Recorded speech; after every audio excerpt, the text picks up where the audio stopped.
네, 반갑습니다. 오늘은 하이델베르크 요리문답 해설 5주차 시간을 시작하도록 하겠습니다. 우리 찬양 다 같이 하고 시작하도록 하겠습니다. 어저께나 오늘이나 어느 때든지 영원토록 변함없는 거룩한 말씀 믿고 순종하는 이의 생명 되시며 한량 없이 아름답고 기쁜 말일세. 어저께나 오늘이나 영원 무궁히 한결같은 주 예수께 찬양합시다. 세상 지나고 변할지라도 영원하신 주 예수 찬양합시다. 함께 기도하고 시작하도록 하겠습니다. 하나님 아버지, 이 시간 또 하이델베르크 요리문답 해설 5번째 시간을 가질 수 있도록 그려주신 은혜를 감사합니다. 주님, 또 이 시간 저희들의 참 위안과 또한 위로를 줄 수 있는 하나님의 말씀 가운데서 또한 진리를 발견하고 또 오늘 주제인 새롭게 시작된 인간의 구원에 관한 문제에 관하여서 또한 함께 다룰 때 하나님께서 지혜를 주시고 하나님의 그러한 참 위로의 길을 발견할 수 있는 복된 시간 될 수 있도록 주님 이 시간을 축복하시고 인도하여 주시옵소서. 감사하고 예수님 이름으로 기도합나이다. 아멘. 그러면 오늘 5주차에 들어가기 앞서서 1주에서 4주까지의 그러한 다루었던 내용들을 한번 다시금 살펴보도록 하겠습니다. 네, 첫 번째 주일에는 주제가 인생의 유일한 위로가 무엇인가 라는 그러한 주제를 가지고 다루었습니다. 이러한 주제 하에서 우리들이 첫 번째로 다른 질문은 생사관에 있어서 당신의 유일한 위로가 무엇입니까? 라는 그러한 질문이었습니다. 거기에 대한 대답으로는 내 영혼과 육체는 생사관에 있어서 나의 것이 아니라 그리스도의 피의 대가로 모든 죄를 대신하여 완전히 속량하여 주셨으며 모든 악한 권세에서 구원하여 주신 신실한 구세주 예수 그리스도의 것입니다. 그리고 그는 하늘에 계신 아버지의 뜻이 아니면 머리털 하나라도 떨어지게 할 수 없으며 또한 나에게 모든 것이 합력하여 선이 될 수밖에 없도록 보호하십니다. 그러므로 그는 성령을 통하여 나에게 영생을 보증하시며 이후로 온 마음을 다하여 기쁨으로 그를 위해 살도록 준비시켜 주시는 분입니다. 그래서 첫 번째 질문에 대한 대답으로 전체 하이델베르크 요리 문답의 결론인 예수 그리스도에 대해서 다루어 보았습니다. 또한 첫 번째 주의 두 번째 질문인 당신은 이런 위로 가운데 살고 죽을 수 있기 위해서 몇 가지를 알아야 합니까? 그러한 질문을 던져보았고요. 거기에 대해서는 세 가지를 우리는 알아야 된다는 그러한 사실을 배웠습니다. 첫 번째, 죄와 비참이 얼마나 큰지, 그리고 둘째, 이런 나의 죄와 비참에서 어떻게 구원받을 수 있을지, 그리고 세 번째는 구원의 은혜를 베푸신 주인 하나님께 어떻게 감사해야 할지를 아는 것이라고 하였습니다.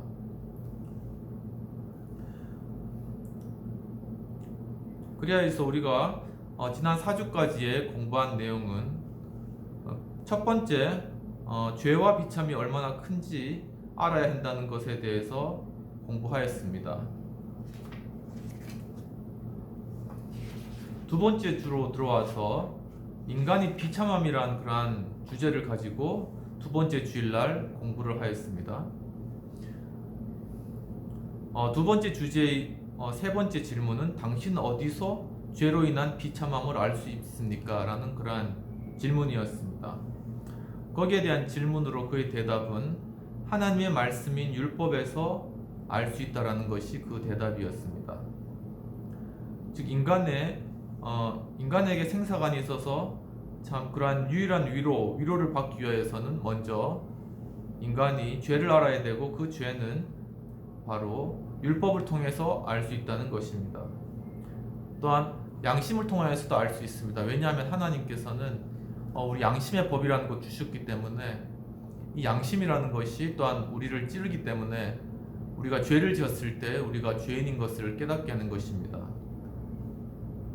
그런데 이 양심이 계속 찔리다 보면 아예 양심이 작동하지 않은 그런 상태까지 이르는 그런 경우가 발생하게 됩니다. 그것을 성경에서는 양심의 화인을 맞았다라고, 화인 곧 불로된 그러한 도장을 맞았다라고 그렇게 표현하고 있는데, 바로 그렇게 양심의 화인 맞은 그러한 상태에 이르러서는 도저히 자기 양심으로는 자기가 무슨 죄를 저지르고 있는지 알 수 없게 되는 것입니다.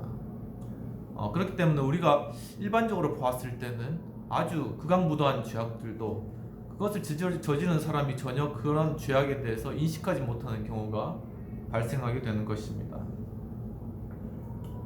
그리고 사문에서는 하나님의 율법이 우리에게 요구하시는 것은 무엇입니까? 라는 것에 대한 질문의 답으로 내 마음을 다하고 목숨을 다하고 뜻을 다하여 주 너의 하나님을 사랑하라 하셨으니 이것이 크고 첫째 되는 계명이요 둘째는 내 이웃을 내 몸과 같이 사랑하라 하셨다고 답하고 있습니다. 즉 인간이 하나님을 사랑하고 이웃을 사랑하는 그러한 하나님의 율법의 계명을 온전하게 준수하지 못하고 도리어 이웃을 미워하고 이웃을 시기하고 판단하고 하나님을 미워하는 그러한 인간이 비참한 상태에 이르게 되었다는 것이 주요한 요지이겠습니다. 다섯 번째 질문으로는 당신은 이 모든 것 율법을 완전하게 지킬 수 있습니까? 라는 것에 대한 대답으로는 결코 지킬 수 없습니다. 왜냐하면 하나님과 이웃을 미워하는 악한 경향에 빠져있기 때문입니다. 라고 대답을 하였습니다.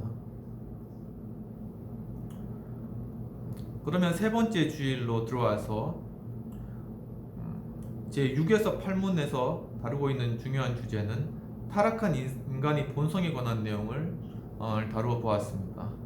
이러한 것은 인간이 비참함을 깨닫기 위한 그러한 단계가 되겠습니다. 제6문에서는 그러면 하나님이 인간을 그렇게 악하고 패역한 존재로 창조하셨습니까? 라는 그러한 질문이 있습니다.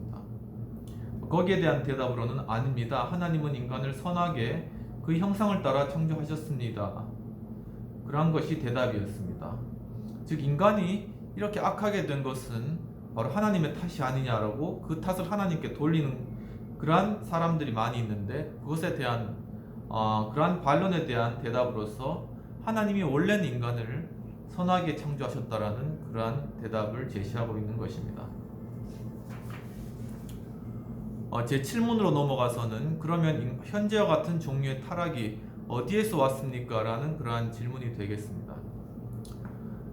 그에 대한 대답으로는 인간이 첫 조상 아담과 하와가 낙원 에덴 동산에서 타락하고 불순종하는 데서 왔습니다.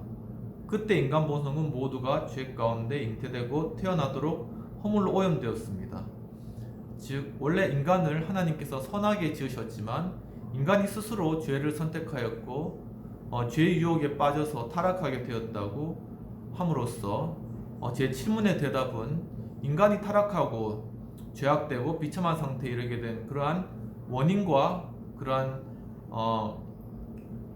책임은 바로 인간에게 있다. 하나님께 있지 않고 인간에게 있다는 것이 주요한 요지가 되겠습니다.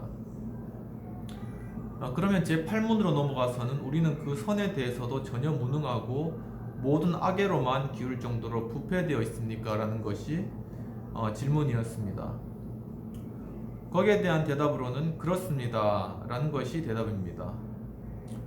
그러나 우리에게는 하나님의 영을 통하여 중생하는 것이 있습니다. 라는 대답을 제시하였습니다. 즉 인간은 선에 대해서 전혀 무능하고 선을 결코 행할 수 없는 존재지만은 바로 중생이라는 것을 통하여서 바로 선한 인간으로 거듭나고 그러한 인간은 선을 행할 수 있는 그러한 능력을 가지게 된다는 것이 주요 요점이 되겠습니다. 네 번째 주일로 넘어와서 그렇다면 율법의 요구와 하나님의 자비라는 그러한 주제 하에 만일 인간이 할 수 없는 것을 율법으로 요구하시면 하나님이 인간에게 부당하게 하시는 것이 아닐까요? 여기서 주된 그러한 주제는 바로 인간이 율법을 준행할 능력이 없고 바로 그렇다면은 하나님은 인간에게 부당하게 대하시는 것이 아니냐. 왜냐하면 인간은 바로 그러한 선을 행할 수 있는 능력이 없기 때문에 그러한 주장을 하고 있는 것입니다. 이러한 질문은 또 현대 또 형법에서 또 행위 능력, 그러니까 어떤 선을 행할 수 있는 능력, 법을 지킬 수 있는 능력이 없는 사람에게 과연 그 재책을 물을 수 있을 것인가 라는 것입니다. 거기에 대해서 형법상으로는 바로 그런 행위 능력이 없는 자에게는 거기에 대한 죄책을 물을 수 없는 것으로 나타나 있지만, 오늘 질문에 대한 대답은 바로 그렇게 인간이 율법을 지킬 수 없는 능력이 없다고 해도 그것이 하나님 인간에게 부당하게 대하는 것은 아니라는 것입니다. 왜냐하면은 하나님은 원래 인간을 선하게 창조하셨기 때문이라는 그러한 사실입니다. 그러면 우리가 이런 질문을 또 해볼 수 있겠습니다. 다양하게 한번 생각을 해볼 때 그렇다면은 우리 조상이 죄를 범할 수 있는 그러한 죄를 범하여서 선을 행할 수 있는 능력을 잃어버렸고, 그리고 그렇게 타락했기 때문에 바로 거기에서 태어난 우리는 원래 태어날 때부터 선을 행할 수 있는 능력이 전혀 없는 그러한 존재이지 않겠느냐. 부모의 그러한 잘못을 어떻게 그 자식에게까지 물이고, 그리고 부모의 그러한 타락에 대한 죄책을 자식이 짊어져야 된다는 말이 아니냐.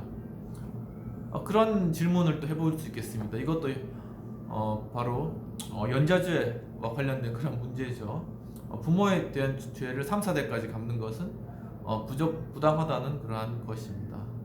당연히 그것은 맞고, 또한 본인의 죄는 본인이 담당해야 된다는 것이 현대 형법과 또한 법률의 그러한 원칙일 뿐만 아니라, 그리고 성경에서도 부모의 죄를 자식에게 묻지는 말라고 이야기하고 있습니다. 그렇다면 과연 오늘 여기 다루고 있는 그러한 질문에서 인간이 선을 행할 수 있는 능력이 없는데 그렇다면은 그러한 인간에게 율법을 요구하시는 것은 하나님이 부당한 것이 아니냐라는 그러한 질문이 당연하게 나올 수 있겠습니다.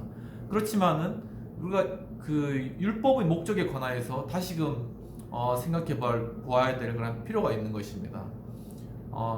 우리 국가의 법과 또 형법과 또 많은 법들은 지키라고 있는 법입니다. 그것을 지킬 때 국가 질서가 유지되고 또한 모든 사회 질서가 이루어질 수 있기 때문입니다. 그런데 하나님의 율법은 당초에 주어졌을 때 바로 가장 선한 기준을 하나님께서 제시하셨지만, 하나님은 인간에게 그것을 다 지킬 것을 기대하지는 않으셨다고 생각됩니다.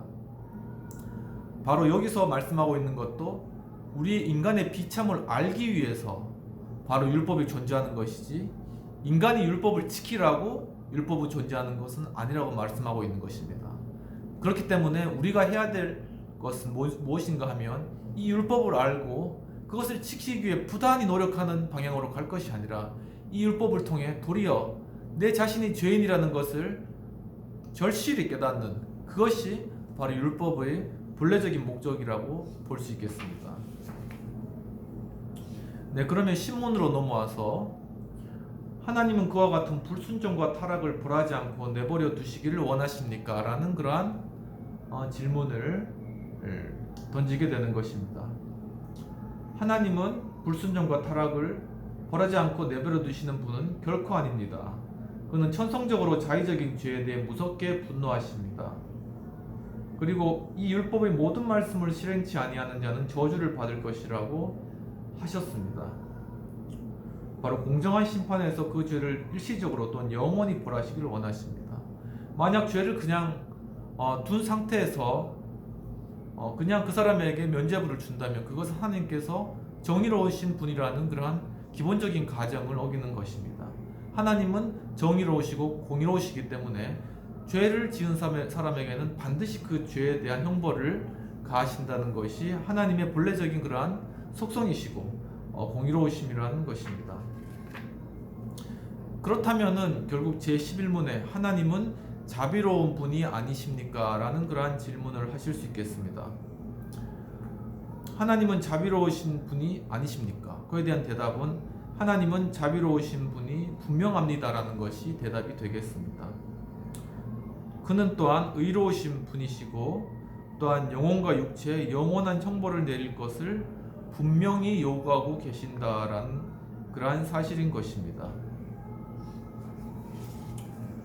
네, 지난주에 제11문에 관해서 우리가 다뤄보다가 제11문에 대한 그러한 질문을 또한 다른 번역으로 보는 그러한 부분들은 시간이 없어서 우리가 해보지 못했는데 오늘 먼저 그러한 부분들을 다시 한번 살펴보고 인간의 구원에 관한 부분들로 다시금 넘어가도록 하겠습니다.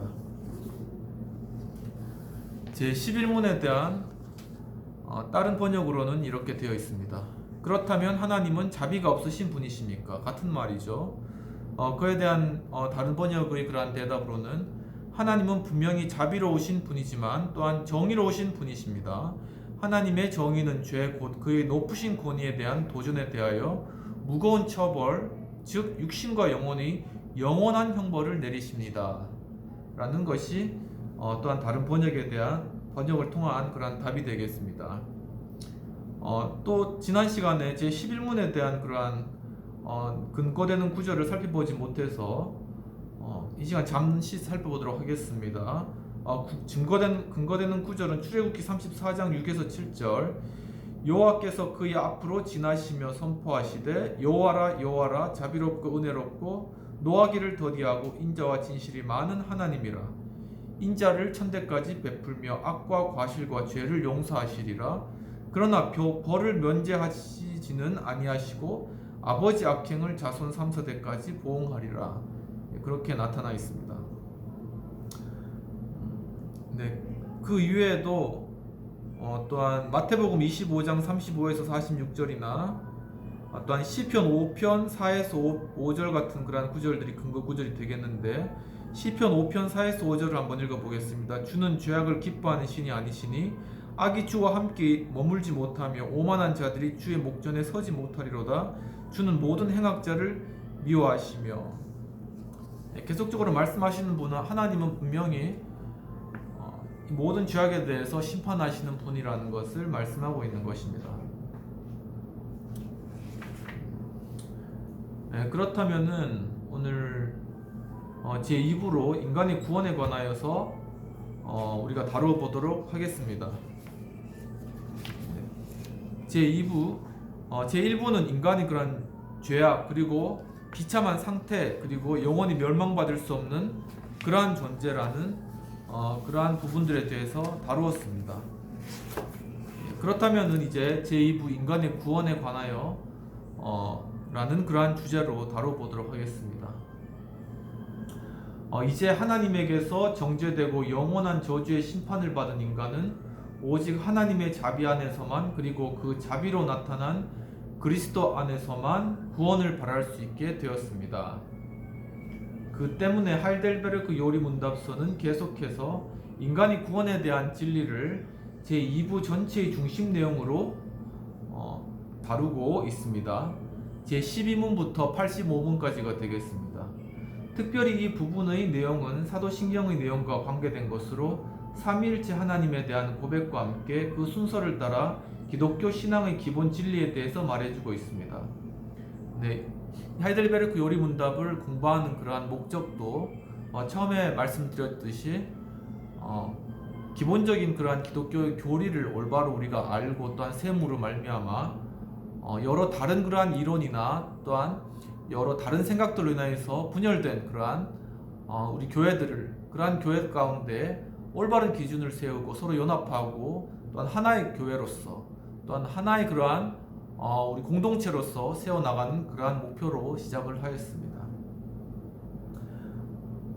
그러면 제2부에 관해서 좀 그 질문들을 나누어서 보자면 먼저 12에서 18문까지는 구원 진리의 근본 바탕인 하나님의 의에 대하여서 다루고 있습니다. 그리고 19에서 23문은 믿음에 대하여서 다루고 있습니다. 그리고 24에서 25문은 신앙의 대상에 대한 총체 개념으로서 하나님에 대한 간략한 표현을 다루었습니다. 그리고 26에서 58문까지는 사도신경을 중심으로 한 신앙 고백의 내용이 지닌 본질적인 의미를 밝혀주고 있는 것입니다. 이러한 맥락에서 59에서 64문은 다시 믿음에 관한 것을 다루었는데 믿음과 행위의 관계를 칭의의 열매 관계로 설명하고 있는 것이 특징이라고 하겠습니다. 그리고 65에서 85문에는 성례의 가르침으로서 성례의 의미, 세례의 의미, 그리고 성찬의 본질적 의미를 중심으로 구원의 약속을 믿음 안에서 받아들인 자가 그리스도와의 관계에서 어떻게 영적인 교제를 가져야 할 것인지에 대한 본질적이면서도 기본적인 그러한 내용들을 가르치고 있는 것입니다. 네. 점점 흥미롭게 느껴지지 않습니까? 네. 어떤 분들은 또한 좀 지루하게 느껴지셨을 수도 있을지도 모르겠습니다. 그렇지만 저는 상당히 흥미롭게 느껴지고 있습니다. 왜냐하면은 이 하이델베르크 요리문답이 매우 체계적이기 때문입니다. 인간의 비참을 다루었고 그 다음에 그 비참에서 벗어날 수 있는 길을 다루고 그 다음에는 그 벗어난 인간이 어떻게 하나님과의 교제를 회복할 수 있는가라는 것에 대해서 실제적으로 다루고 있기 때문에 네, 앞으로 가면 갈수록 어떻게 보면 이 비참한 상태에서 벗어나서 하나님과 가까워지고 하나님과 교제하게 되면서 인간의 참된 그 위로와 또한 안식을 누리게 되는 그러한 길을 가게 될 것이기 때문에 저는 매우 기대되는 그러한 마음들이 있는 것입니다. 네, 그러면 다섯 번째 주일의 주제인 완전한 의의 충족과 중보자에 대해서 살펴보도록 하겠습니다. 제12문은 하나님의 공의로우신 심판에 따라 현세적이며 영원한 징벌을 얻게 된 우리가 어떻게 이런 벌을 면하고 다시 은혜에 들어갈 수 있습니까? 라는 그러한 질문입니다. 우리가 전에 다루었듯이 인간의 죄악과 비참함으로 인하여서 결국 멸망받을 수밖에 없고 죽을 수밖에 없고 심판에 이를 수밖에 없고 영원한 형벌에 이를 수밖에 없는 것이 인간인데 그러한 인간이 그러한 벌을 면하고 형벌을 면하고 또한 다시금 그 하나님의 은혜, 다시금 그분의 사랑, 어떻게 보면은 아담이 하나님과 누렸던 그런 본래적인 교제로 들어갈 수 있겠습니까? 라는 것이 질문의 요지겠습니다.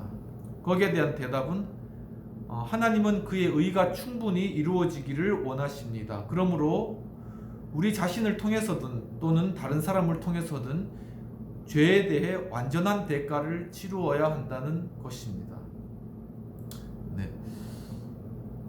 여기선 약간 좀 세상의 형법적인 그런 측면보다는 민법적인 측면이 더 맞을지도 모르겠습니다. 제가 학부 때 법학을 공부했는데 지금 또한 이 하이델베르크 요리문답에 대해서 또 읽어보니까 약간 민법적인 측면이 더 맞다고 생각되는 그런 측면도 있습니다. 왜냐하면은 어떤 것을 빌렸을 때 우리가 어떤 돈을 빌렸을 때 내가 갚든 아니면 다른 사람들이 갚든 그 돈을 다 갚아야 되고 그렇지 않으면은 결국 판결을 통해서 강제집행을 받게 되는 것이죠. 성경에서도 한 홀이 아주 조금이라도 갚지 못하면 결코 나오지 못하리라고 말씀하신 것처럼 이 죄의 문제를 즉 아주 작은 그러한 빌린 빚이라도 완전히 갚아내지 못하면은 그 채권자에게 곧 이 공중 권세를 가진 사탄에게 잡힌다는 그런 것입니다. 그럼 제12문의 질문과 대답에 대한 근거 구절을 살펴보도록 하겠습니다.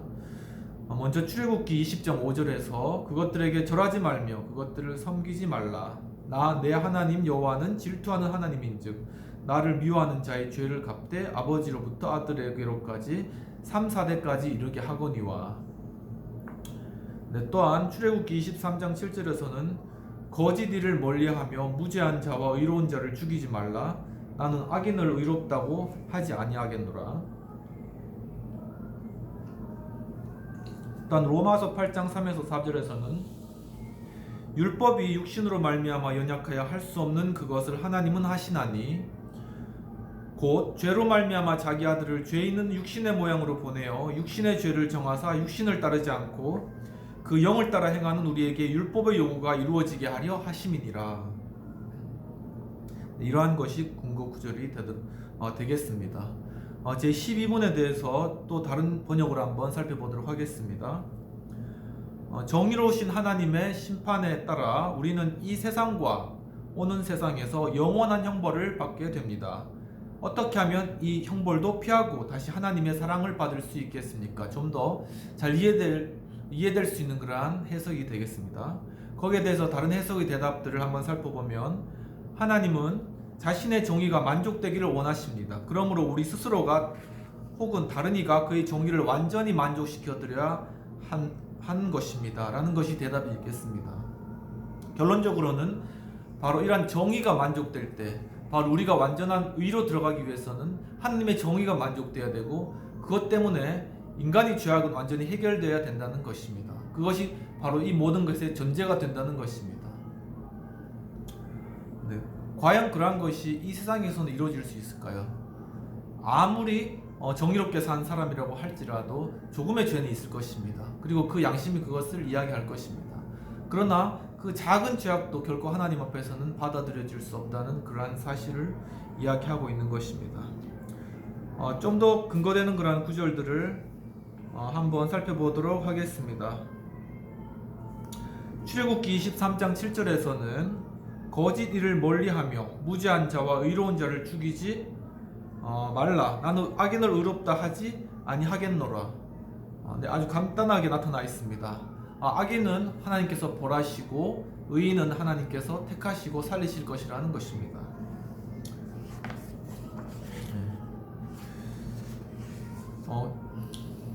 지금 살펴봤던 제 12부는 인간이 하나님의 공의로운 심판을 면하고 구원을 받을 수 있는 길에 대해서 알려주려고 한 것입니다. 그것이 예수 그리스도를 통한 구원의 길입니다. 하나님은 인간이 영원한 징벌을 얻게 되었으므로 스스로는 하나님의 의에 상응하는 길을 찾지 못한 것입니다. 하지만 의에 상응하는 대가를 치를 때만 가능한 것으로 설명됩니다. 그것이 그리스도가 인류의 죄를 대신하여 십자가에서 피 흘려 죽으신 일입니다. 그것은 하나님의 죄에 대한 심판을 뜻한다고 할 것이며 구원이란 그 어떤 억압의 상태를 바꾸어 놓은 것입니다. 그것은 형벌과 비참함의 상태에서 벗어나며 해방인 것입니다. 그것은 죄 용서를 통해 이루어진 것입니다. 예수 그리스도의 희생으로 말미암아 우리의 죄가 우리에게 전가되지 않도록 하신 것입니다. 라고 해설에 나타나 있습니다. 즉 바로 하나님께서는 바로 하나님의 공의를 만족시켜야 되셨고 그리고 바로 율법이라는 하나님의 가장 선하신 그러한 기준을 제시하셨으며 바로 그 율법을 통하여서 인간은 바로 선하게 되기 위해서 구약 시대 동안 수많은 노력을 다 하였지만은 결국 다 실패로 돌아갔고 결국 신약에 와서 바울 사도를 통하여서 우리에게 알려주는 것은 율법의 목적 자체가 그것을 성취하려고 있는 것이 아니라 바로 율법을 통하여서 그 거울을 통하여서 우리가 죄인이고 비참하고 결코 우리의 힘으로는 구원받을 수 없다는 사실을 깨닫게 함이라고 말씀하고 있습니다. 그렇기 때문에 우리가 우리의 비참한 상태를 바로 율법을 통해서 인정하는 것으로부터 우리는 하이델베르크 요리문답을 시작하였고 이제는 바로 그러한 비참하고 결코 가능성이 없는 그러한 인간의 상태를 벗어나기 위하여서 바로 하나님의 영원하신 정의와 공의가 만족시켜져야 된다는 그러한 전제하에 그렇다면 그것을 만족시킬 수 있는 그 공의를 채울 수 있는 그러한 길이 무엇인가라는 것에 대해서 우리가 공부를 하고 있는 것입니다. 그렇다면 그 다음 또한 13번의 질문으로 넘어가 보도록 하겠습니다. 우리는 우리 자신의 힘으로 대가를 지불할 수 있습니까? 라는 그러한 대답입니다. 그러한 질문입니다. 거기에 대한 대답으로는 결코 그럴 수 없습니다. 우리는 매일매일 잘못을 더 많이 쌓아가기까지 합니다. 라는 그러한 대답을 하였습니다. 네. 제 주변에 계신 그런 분들이나 매우 그런 윤리적이고 도덕적으로 그렇게 존경받는 그런 분들이라고 할지라도 그분들의 마음속에는 다 죄에 대한 의식과 또한 스스로에 대한 수치감과 또한 비참함이 자리 잡고 있다고 볼 수 있겠습니다. 그리고 또한 그렇게 스스로가 죄인이고 부족하다는 것을 인정하지 않는 사람에 대해서 또한 우리는 바로 그러한 사람이 교만하다라고 정죄할 때도 많이 있습니다. 그렇기 때문에 우리가 솔직해지기 위해서는 내 자신이 죄인인 것을 인정해야 됩니다. 그런데 바로 그 상태, 바로 거기에 머무르는 경우가 많이 있습니다. 즉 나는 죄를 지었다. 그리고 그 상태를 인정한다. 그렇지만 앞으로는 그러한 죄를 반성 삼아서 더 이상 지지는 않겠다. 지금까지 지은 죄는 인정하겠다. 그리고 앞으로는 죄 짓지 않고 착하게 살아가겠다. 이것이 많은 사람들의 결론인 것입니다. 그렇지만은 이미 지은 죄악들은 아직 해결받지 못하고 있으며 그 죄악으로 인하여서 그 영혼은 아직까지 고통받고 있는 것입니다. 우리는 다시금 우리의 과거에 지었던 죄, 그리고 우리의 근본적인 죄악으로 돌아가서 우리 자신을 직시할 필요가 있는 것입니다. 그리고 그러한 것들 가운데 우리는 결코 우리의 힘으로 구원받을 수 없다. 그리고 또한 그러한 죄의 값을 우리가 지불할 수 없다는 사실을 인정해야 할 것입니다.